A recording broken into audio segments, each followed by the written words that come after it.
Hi guys, welcome to How to Library. Today I'm going to show you how to set a bio on your Discord.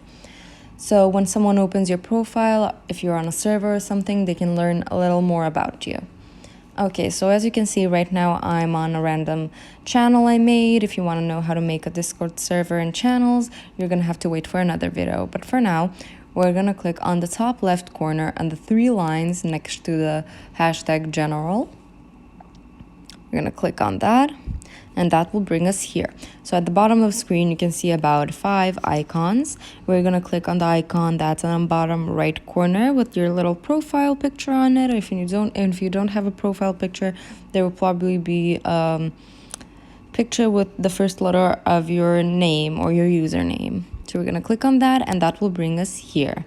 So for you to set your bio, you're going to have to click on user profile. That's right under account. So we have set status, account, and then user profile. We're going to click on user profile.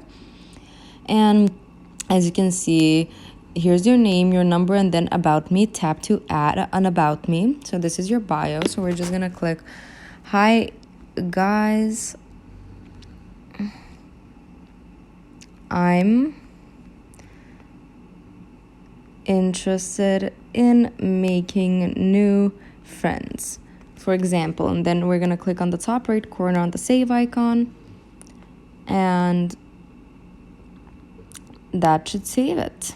And that's about it. Thank you for watching. Do click the like button if this video helped you, and subscribe to our channel for more helpful videos. Bye guys.